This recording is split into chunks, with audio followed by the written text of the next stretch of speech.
All right, why don't we go ahead and get started? Welcome, everyone.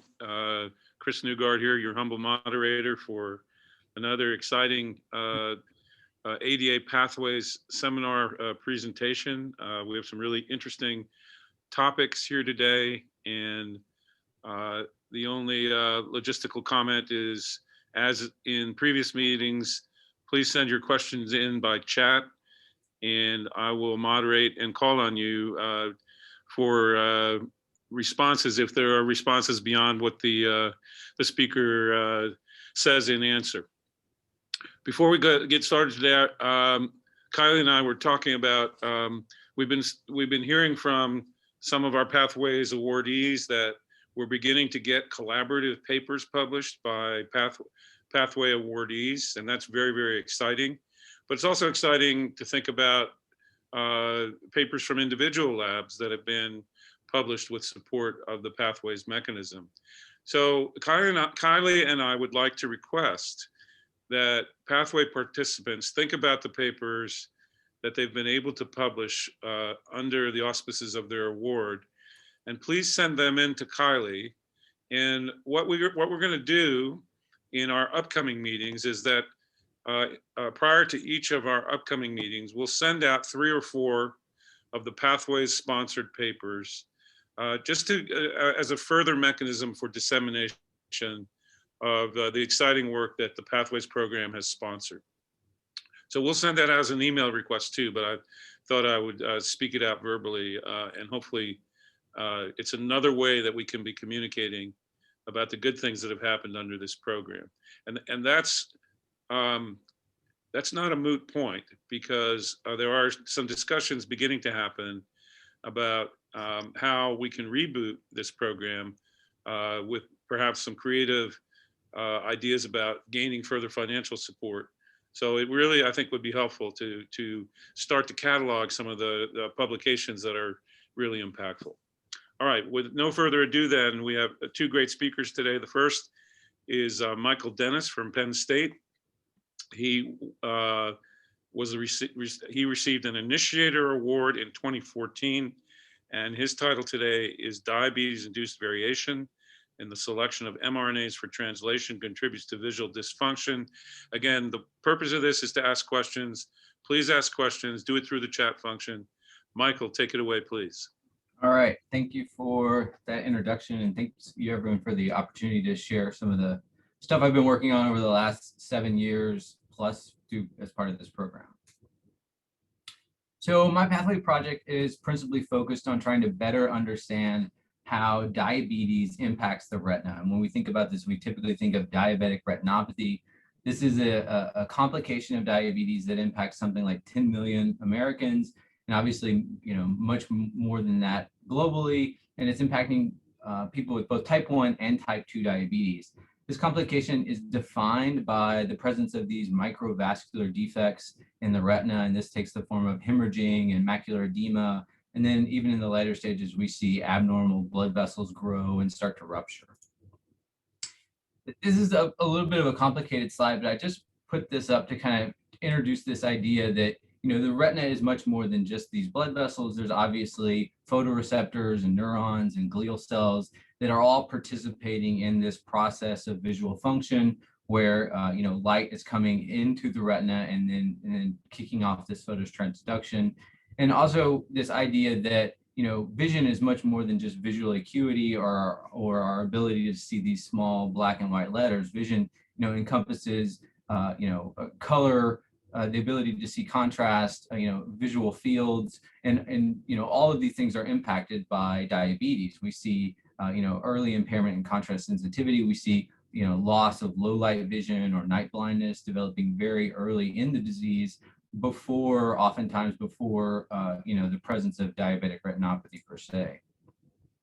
So currently, the principal evidence-based treatment for diabetic retinopathy is based on this concept that diabetes increases this proangiogenic cytokine known as vascular endothelial growth factor that leads to vascular dysfunction and vision loss. Traditionally, this was treated with scattered laser treatment, where a high-intensity laser would be used to ablate some of the leaky blood vessels in the peripheral retina. Obviously, this is a very destructive process that is potentially problematic for photoreceptors and neurons.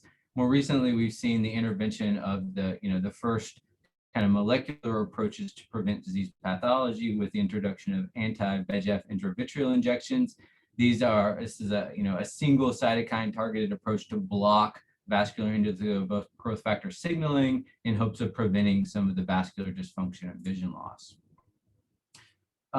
Unfortunately, something like half of patients do not fully respond to this therapeutic. And I think this is really, nicely illustrated by this graph on the right, where we see, some patients with diabetic macular edema absolutely have high levels of VEGF in their vitreous, but other patients, that's not so much the case, suggesting that there's some other mechanisms driving disease pathology in these patients. So, this kind of brings up two key questions that we've kind of tried to address through our pathway award.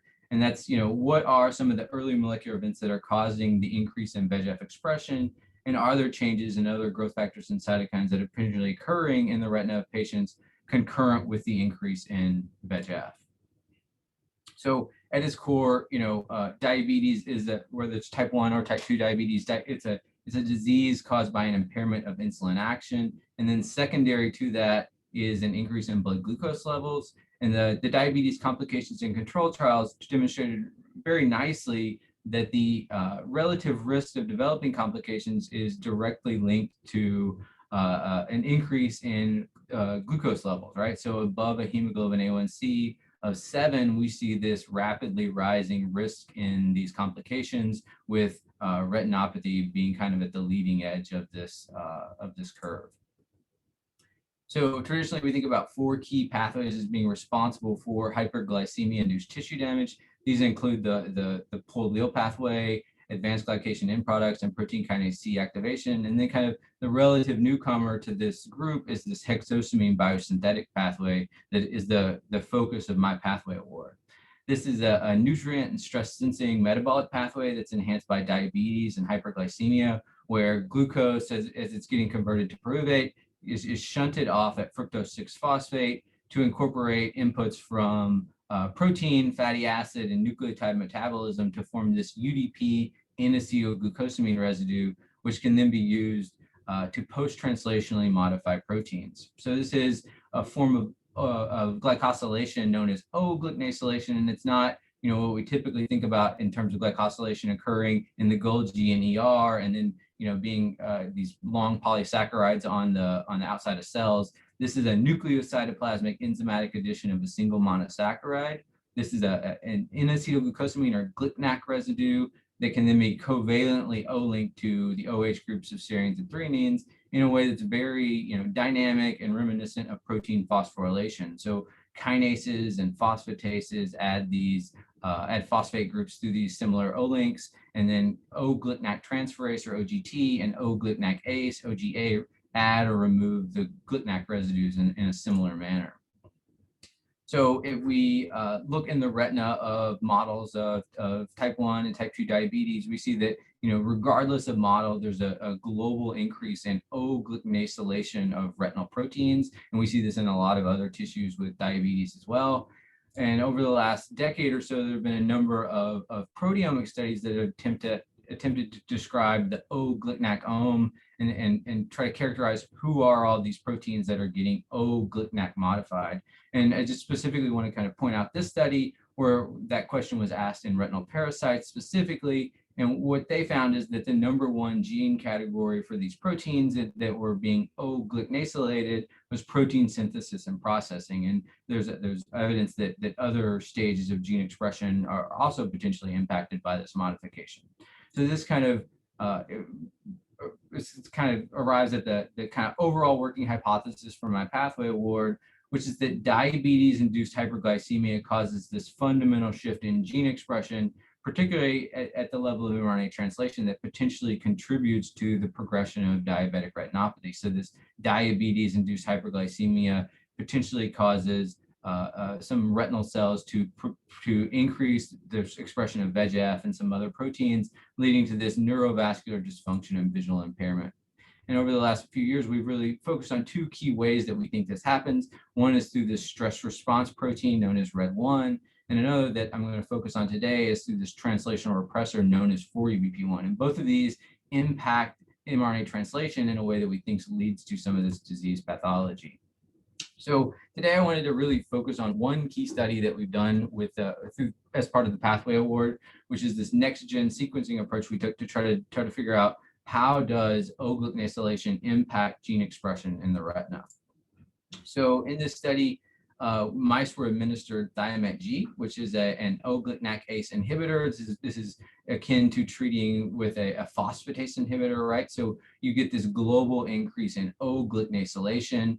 We then use do RNA-seq to look at variation in mRNA abundances, and then we do ribo-seq to look at variation in mRNA translation. And these two sequencing approaches really only differ in the way that the RNA is prepared. So starting from whole retina, with RNA-seq, you do a ribosomal RNA depletion, fragment that, and then do RNA-seq. So instead, for ribo-seq, you first do a nuclease digestion to get rid of all the non-ribosome protected RNA, and then do your rRNA depletion and do the sequencing analysis. So this allows you to compare changes in transcription and changes in translation. So when we do this, when we look at in the retina of mice treated with Thiamet G, we see that the impact of O-glycination on transcription is relatively minimal. Only a few, a small percentage of mRNAs are exhibiting changes in abundance.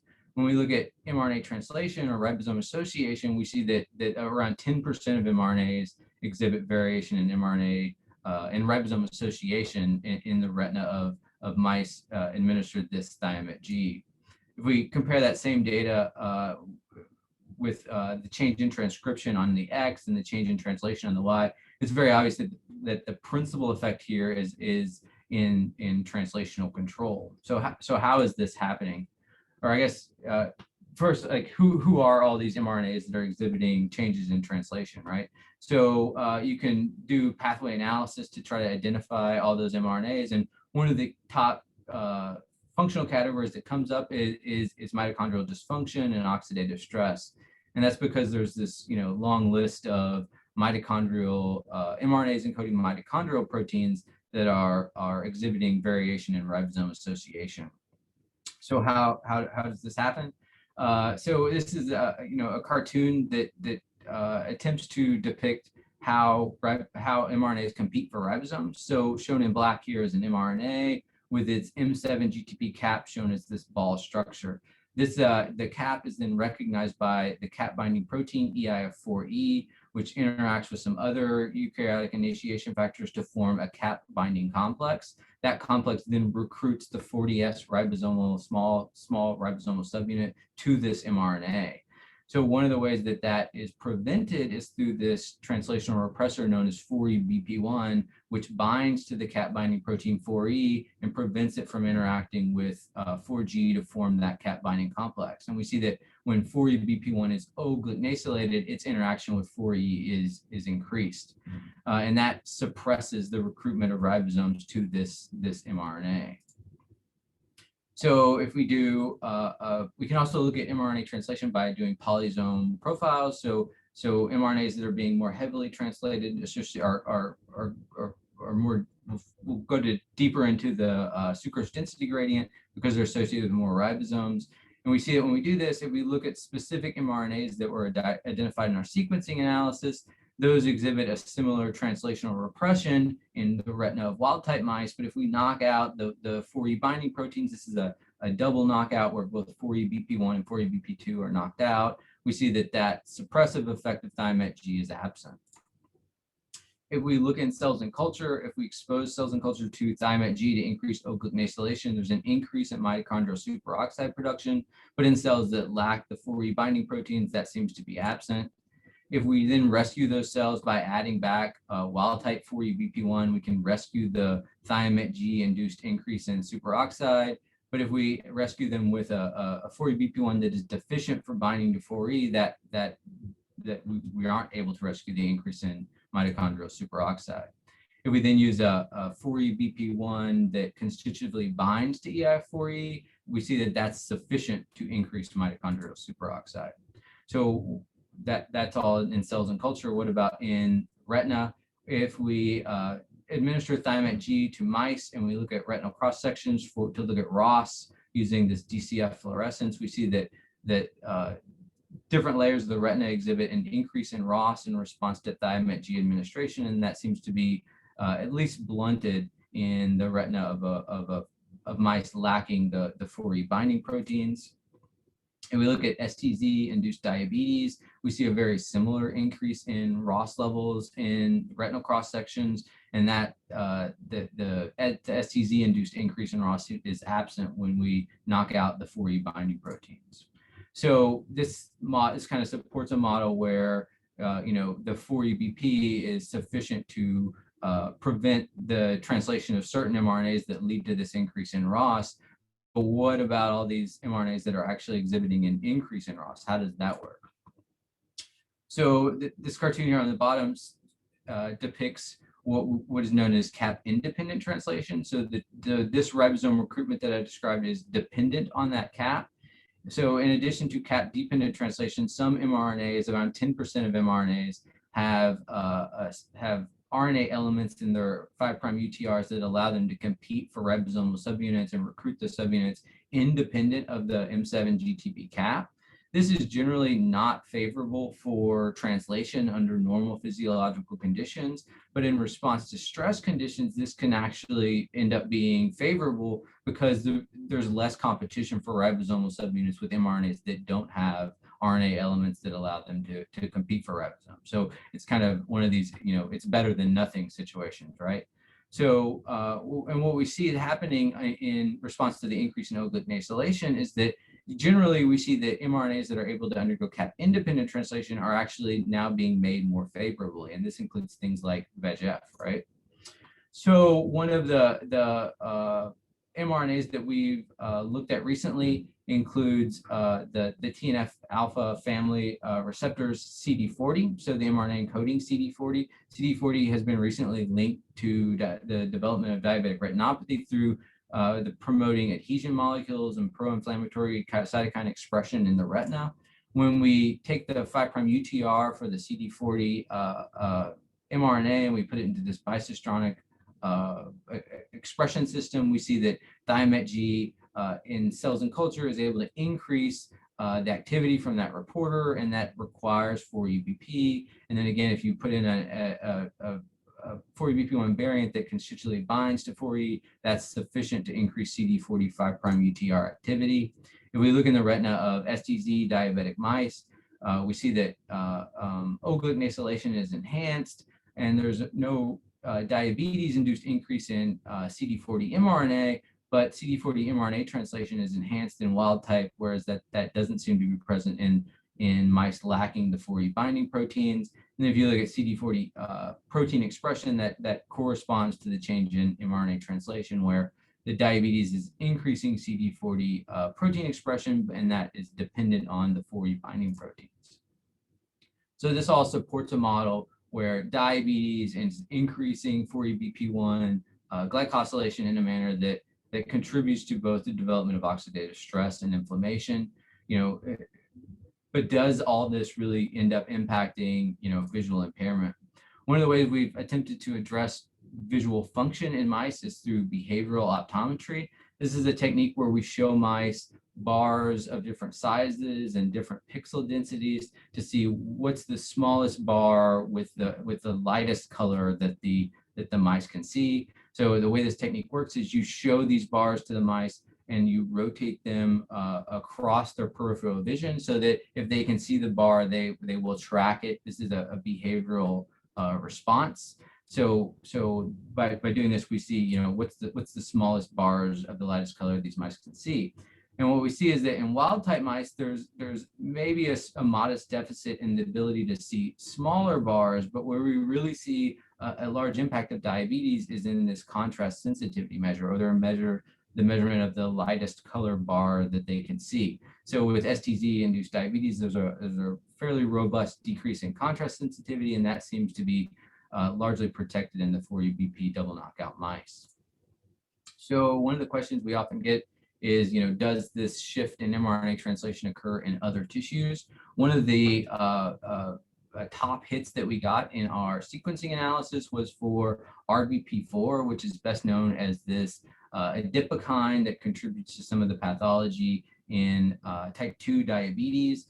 Typically, though, RBP4 is made by the liver. When we look in the liver of mice, we see that RBP4 is sensitive to translational control. If we feed mice, we see that there's this rapid increase, this marked increase in RBP4 mRNA translation, and we were able to show, that this is 4E-BP dependent. We've also, through collaborations with Scott Kimball, shown that FGF21 mRNA translation in the liver is also regulated in kind of the opposite way, where it's suppressed through this potential 4E-BP dependent process.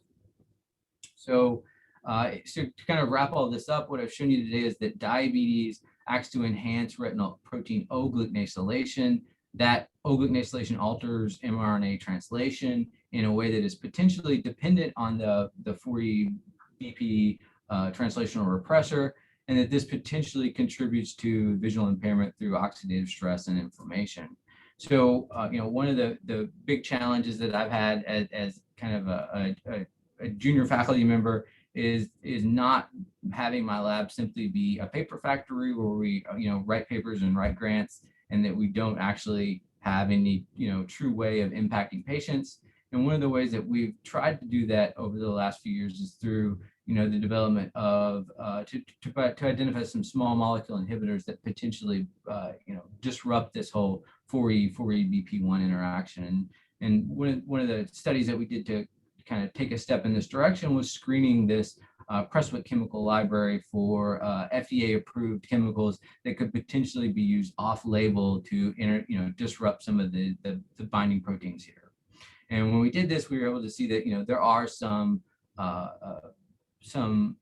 compounds with positive Z-scores that we think could potentially be beneficial here. And in fact, there's a few candidate molecules that we've been following up on that have potential efficacy in the low micromolar range. So, maybe there are some ways here to impact this translational control defects that we see in the retina. So with that, just, want to thank everyone involved with the Pathway program, as well as my mentors and collaborators. And I should certainly point out that my first grad student, Sadie Giersky, who recently received her PhD, it was largely responsible for a lot of the stuff that I showed you today, as well as some of the other members of our lab. So with that, I'm happy to take questions. Great, thanks, Mike. That was really clear and very exciting. There's two questions here that pertain to a little better understanding of what glucanac modifications do to 4E-BP1. Yep. So Gene Schaefer asks, glucanac modification 4E-BP1, does it alter the preference for translation start sites? Yeah, so it's a good question. I think it could. We don't have direct evidence of that, but anything that suppresses that ribosome recruitment is going to change where your potentials, it's going to change the scanning process, right? So I think that it certainly could, but we don't have any direct evidence of that. Okay. So I might just jump in and say you might consider using Harringtonin as a useful tool here to Sure, begin to address that. Thanks, Gene. And then I asked the question, does phosphorylation of 4E-BP1 to suppress function supersede this O-glucanac modification, or is the ability to phosphorylate by the ERK-mTOR pathway impeded by the O-glucanac modification? Yeah, so we spent a lot of time looking at this, and so the model that I think holds up here is that 4E-BP1 only gets O-glucosylated when it's bound to 4E, and so in that state, it's not phosphorylated, right? And then I think the O-glucosylation kind of keeps it locked on there. So the O-glucosylation is occurring on threonine 82. This is not one of the classic phosphorylation sites that we think about with mTOR or any other of the MAP kinases. This is a slightly different site, so it's not directly competing for phosphorylation. But I think I think you can still get phosphorylated potentially. We haven't shown that I think they're independent, right? I think you can still get the phosphorylation potentially, but it's hard to say. Okay, and then Ernesto Bernal Mazrachi are 4-BP1 or 2 knockouts more susceptible to proliferative diabetic retinopathy? Yeah, that's a good question. I mean, mice aren't particularly susceptible to proliferative diabetic retinopathy is part of the problem there. You know, so it's hard to say. You know, we think some of the neural defects that occur early in STZ diabetic mice are they're obviously resistant to that. But in terms of proliferative disease, you know, mice aren't a great model for proliferative disease. Okay, and Barbara Khan asks, does the compound alter RBP3, which George King and others found altered in abundance in vitreous of people with diabetes? We've not found any translational control of RBP3 despite significant efforts to try to see if that was the case. You know, the 5' UTR of RBP4 and RBP3 are very different. So we aren't able to connect. We haven't yet been able to connect any of our stuff to like the medalist studies that George King has done. Okay, and last question from Sui Wang, and I'm going to ask an adjoining one. Do you observe cell type specific O-gluconac modification? Are glial cells more susceptible to this? How about neurons? And I would take it one step further. If you make models of hyperglycemia, how does this relate to other tissues in the body? Because Phil White and Rob McGarrett here at our institute have been studying 4-BP1 phosphorylation induced by branched chain keto acids in the heart. So this is an enzyme system, of course, that's regulated in other tissues. So, but first, maybe glial cells and neurons first. Yeah. So to Sue's question, I think absolutely. I think there are some cell type specific differences in the retina, which I attempted to gloss over in that early slide. But you know, flux through this hexosamine biosynthetic pathway is rate limited by glutamine fructoamino acid transferase, and glial cells specifically have a lot of the variant of the isoform of this enzyme that is not substrate feedback inhibited. So there's potentially more flux through this pathway in glial cells specifically. We have some evidence that high fat diet specifically increases, you know, the GFAT2 expression globally in the retina. So there absolutely are important cell type specific effects here, and diabetes may be, you know, adding to that complexity for sure. And then, you know, could you kind of briefly repeat your second part? Yeah, no, just real quickly, O-gluconac modifications in non-visual tissues. Yeah.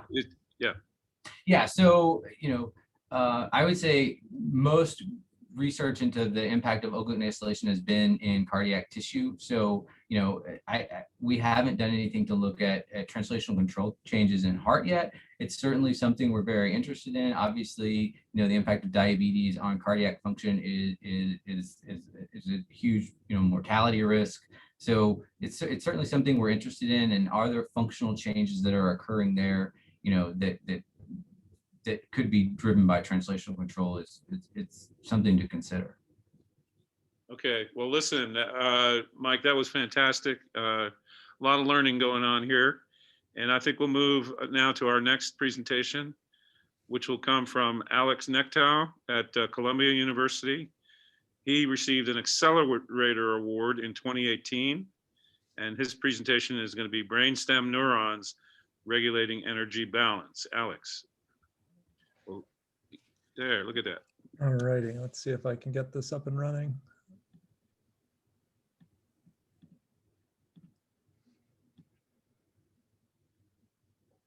All right, how do I look? Awesome. Thanks for that introduction, Chris. Really happy to be able to share a lot of the work today that my group has done that's been enabled predominantly by the pathway funding mechanism. I'll spend most of the talk today on some older work that we did, and that was really the first studies enabled by the pathway funding mechanism, then some newer work that we've done. So in the first part of my talk, I'll touch on our work where we've really established GABAergic cells in the brainstem as really a new node regulating energy homeostasis, and really focusing on the energy expenditure component of what those neurons are able to regulate. And then at the end of my talk, I'll spend some time on some preliminary studies that we've done, really new work on the counterpart to these GABAergic cells, which are glutamatergic neurons in the midbrain, or the brainstem rather, that are molecularly defined in quite an interesting fashion. So for this talk, I'll hopefully take you on a whirlwind tour from across broad length scales, from the macro and all the way down to the micro via the mesoscale, really assessing behavioral and physiologic processes being modulated by the brainstem, and then understanding those effects through anatomic and molecular studies. So just to set the stage, this was around the time we were granted the award. Really at the end of my PhD, we'd started using these nascent whole brain mapping technologies where you could clear a brain and image it intact.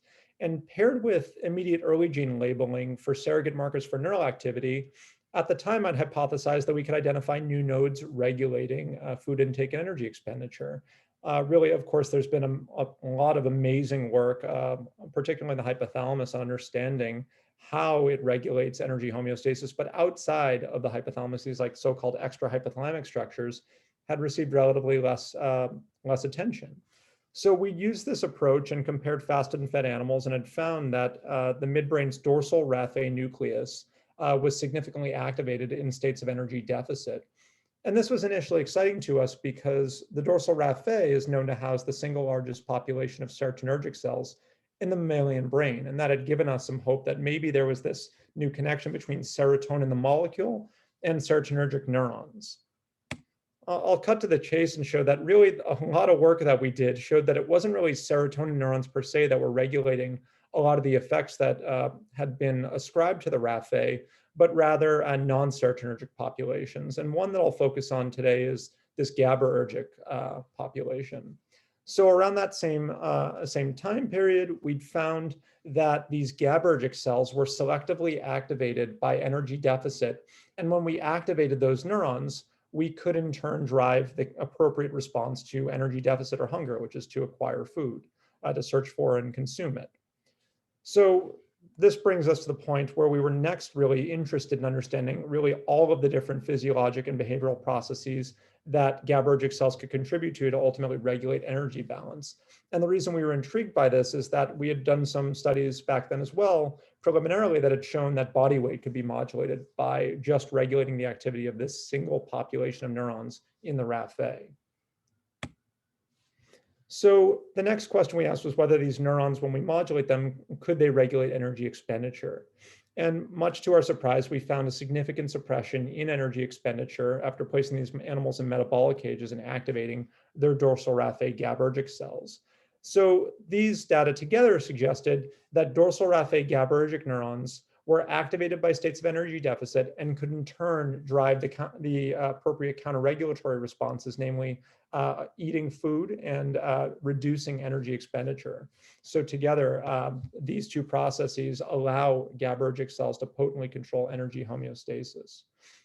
But energy expenditure, of course, is regulated at multiple different levels, at the behavioral and physiologic levels. And reductively, we like to think of energy expenditure as really being controlled by work and heat. Simply or in simplified manner, locomotion and core body or thermogenesis.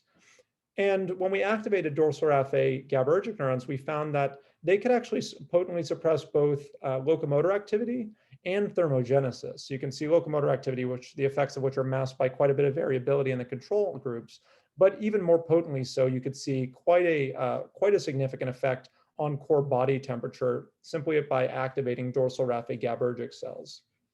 Now, thermogenesis is regulated, or thermoregulation, I should say, is controlled by a number of different mechanisms. And I'll just dive into two that we briefly explored here.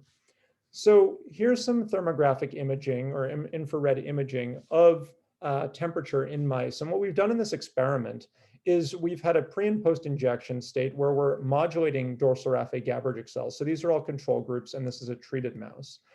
And what we did was shave the fur off of the interscapular region, which overlies the predominant store of brown fat in mice. And as you can see here, when we activate dorsal raphe GABAergic cells, you see quite a potent suppression in temperature being emitted from this region, suggesting that dorsal raphe GABAergic neurons are actually suppressing brown adipose tissue thermogenesis.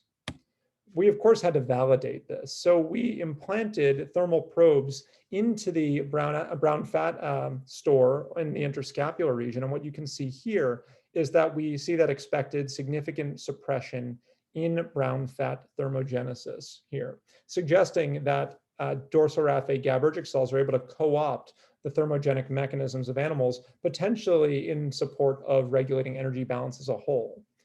So one other interesting point to make here is that if this were a thermoregulatory mechanism per se, we might expect to see a concomitant increase in peripheral vasodilatation. The surrogate marker of which in mice is tail temperature. So that's what we use in mice to assay for what we would say in humans is peripheral vasodilatation, which would allow you to either conserve or dissipate heat more effectively. So again, if this were a thermoregulatory mechanism where these neurons were meant to sense heat and then respond in kind simply and not to regulate energy homeostasis as a whole, you might expect to see a concomitant increase here in tail temperature, which we do not see. So overall, this paints a picture that dorsal raphe GABAergic cells seem to be conspiring or coordinating all these different distinct metabolic and behavioral processes to control energy homeostasis.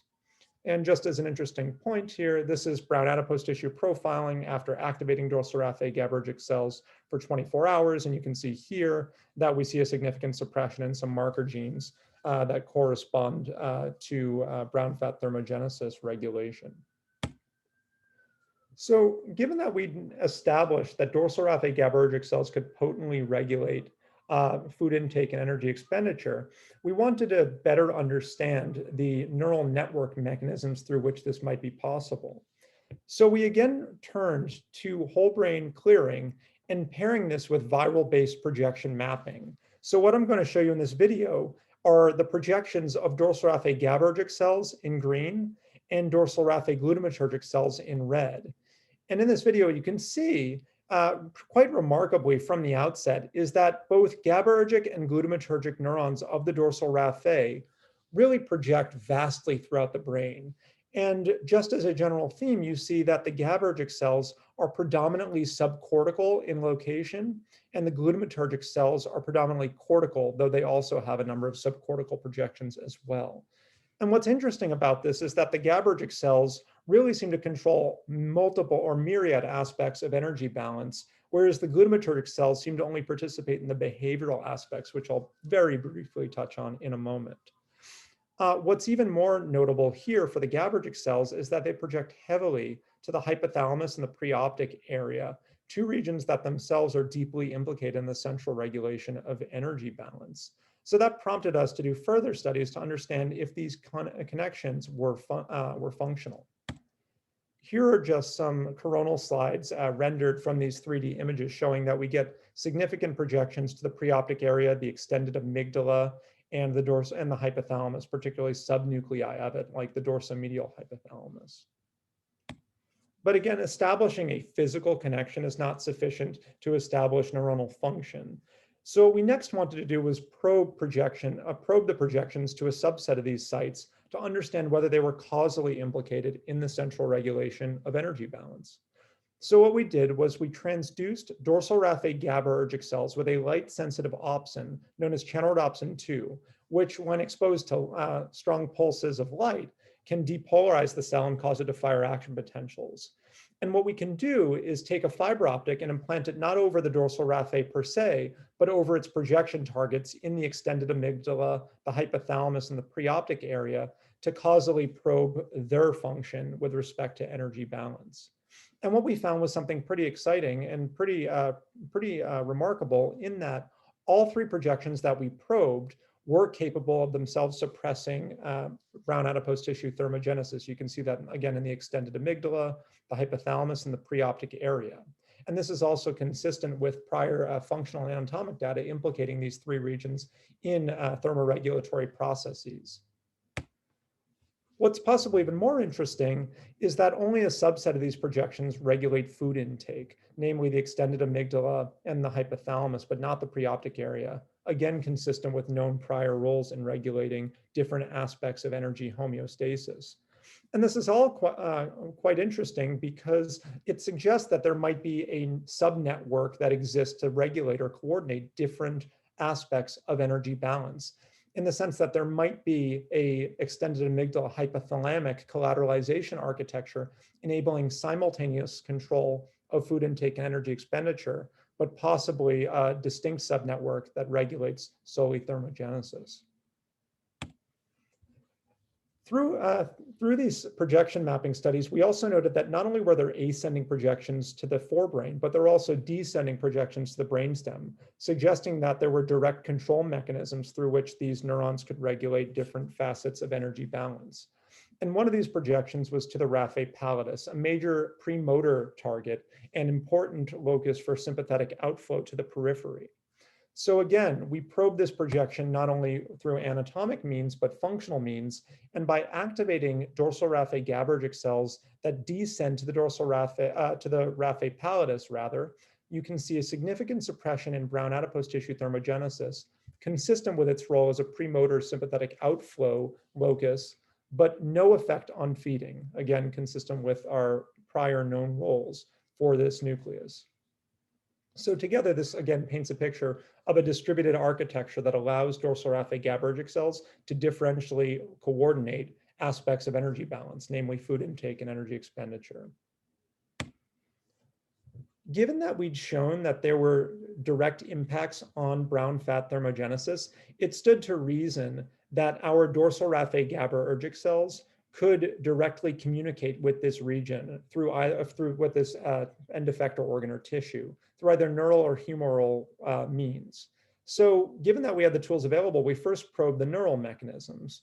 And we did this through, or we actually directly profiled the neural mechanisms. And we did this through polysynaptic retrograde tracing using a virus known as pseudorabies virus, engineered to express red fluorescent protein. And we use this virus because it's a polysynaptic retrograde tracer, meaning that it's able to hop from neuron to neuron in a retrograde fashion. And by using this construct, what we could see was after injecting brown fat, we could incubate this virus over a time series and then follow its retrograde trajectory to the peripheral ganglia and then to the spinal cord and ultimately up into the brain.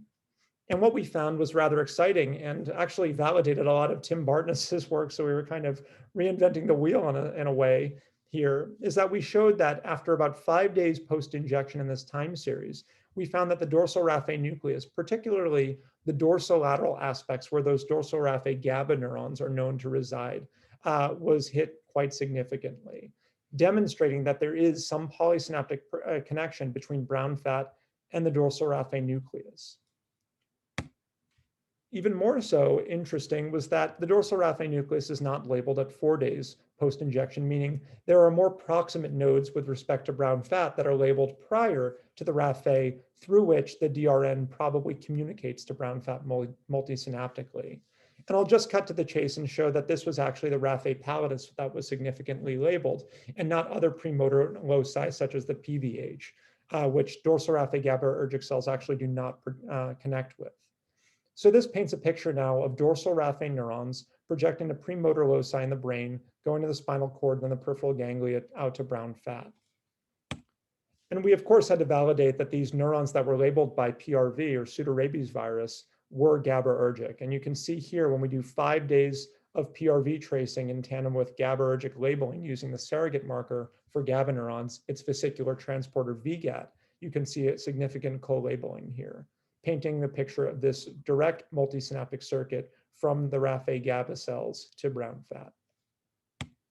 And here's kind of a summary schematic of our data showing that we have kind of what we call this direct pathway to brown fat via the raphe pallidus that's multisynaptically innervating it, as well as indirect pathways ascending into the forebrain, particularly the hypothalamus preoptic area and extended amygdala, which together are able to differentially or dissociably regulate distinct aspects of energy homeostasis. So in the remaining moments of my talk, I just want to touch on the role of molecular composition in our understanding of the dorsal raphe and how it is able to regulate energy homeostasis. I've pretty much staked a lot of my career's work on believing that molecular profiling can give us unique insights and generate powerful hypotheses as to how neurons control behavioral and physiologic function.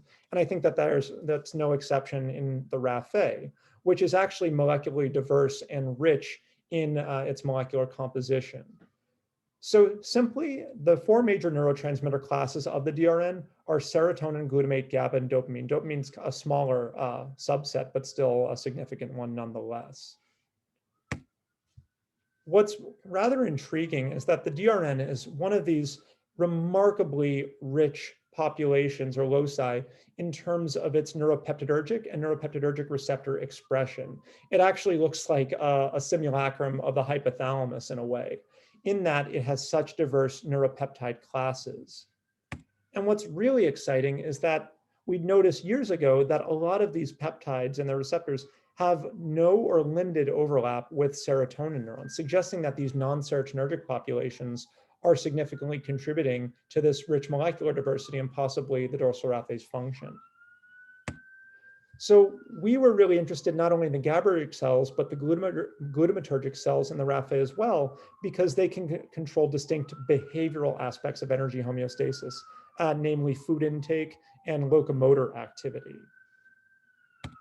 So to better understand these two populations, these GABAergic cells and these glutamatergic cells, we originally turned to ribosomal profiling or ribosomal tagging, somewhat similar to what Mike Dennis just showed, where instead of doing just whole region profiling, we do cell type specific molecular profiling.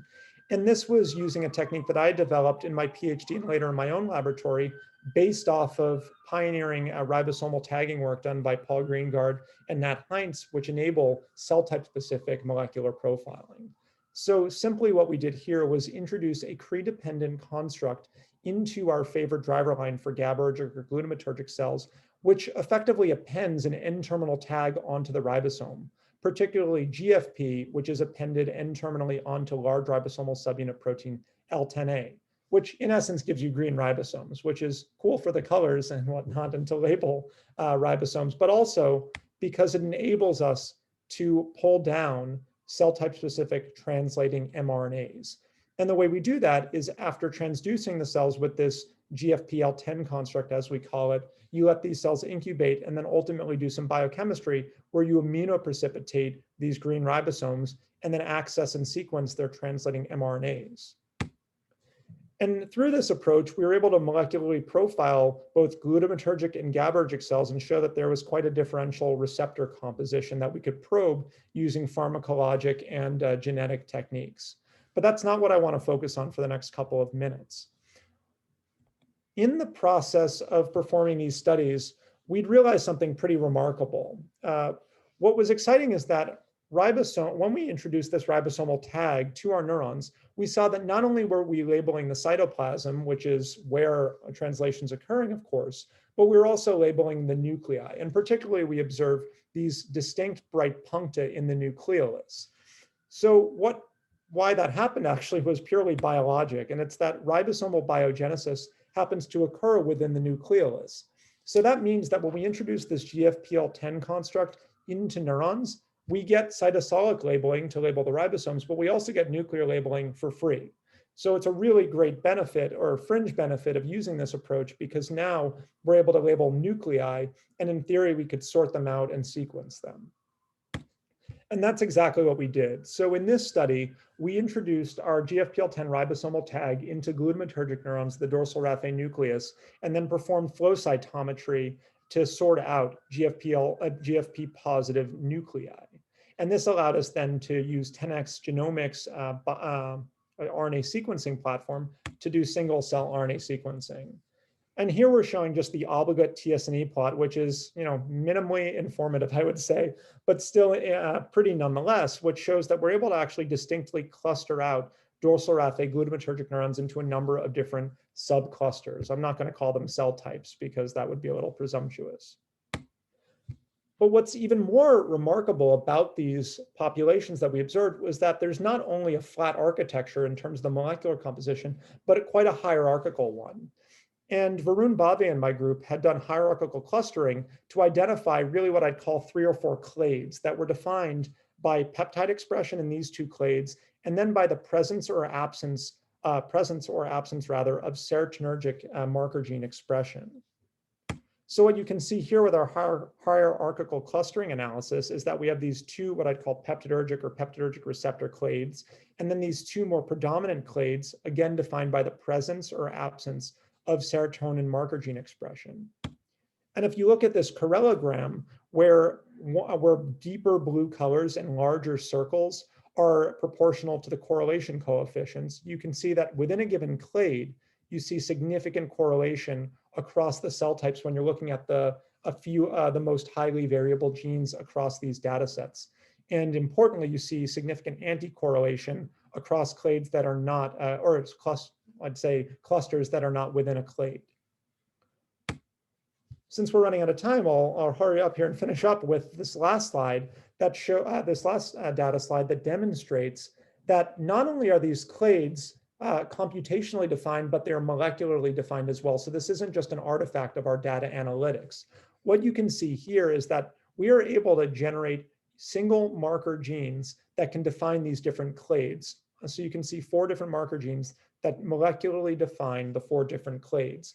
And that's interesting for a number of reasons, potentially ontologic and ontogenic, but also pragmatically. So one thing that my group is now doing is trying to genetically access these 4 different clades, so we don't have to go by brute force and access every single cluster in these data sets, because 10 in glutamatergic neurons is a lot of Krieg driver lines. It's not terrible, but when we expand our analyses to GABAergic cells and serotonergic cells and dopaminergic cells, I mean, this could be 50, 100 different clusters, which we don't want to be doing. We want to do this somewhat in a somewhat cheap and easy fashion.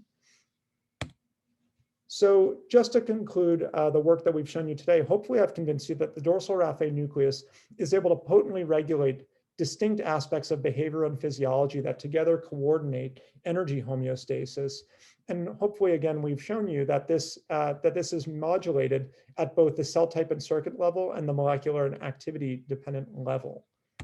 And with that, I just want to thank everyone who's contributed to this work. Of course, my laboratory, current and former members at Princeton and now Columbia, as well as collaborators at Columbia in France and Rockefeller.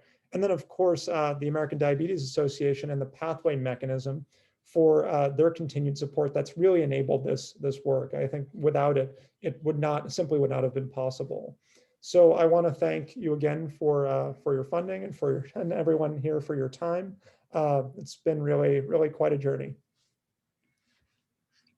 Thank you for another really clear and brilliant presentation. We appreciate that. So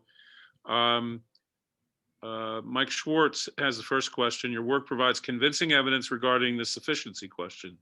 What activation of DRN GABAergic neurons is capable of doing, but does not address which functions activity of these neurons is required for.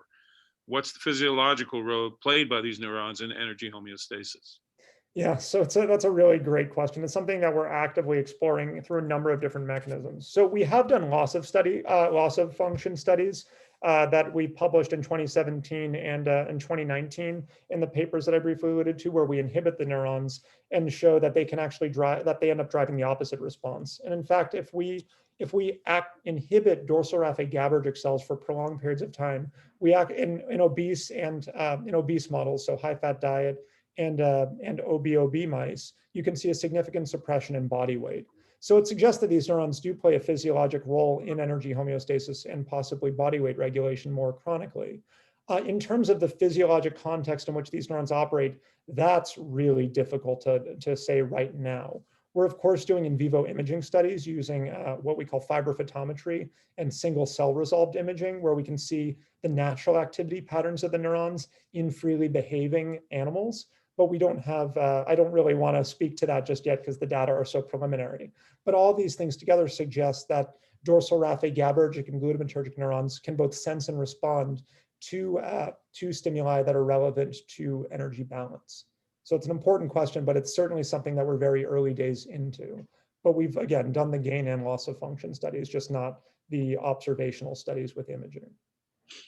So John Campbell asks, are the axons from VGAT DRN neurons to BNST, DMH, and MPOA regions collaterals or projections from distinct subsets of neurons?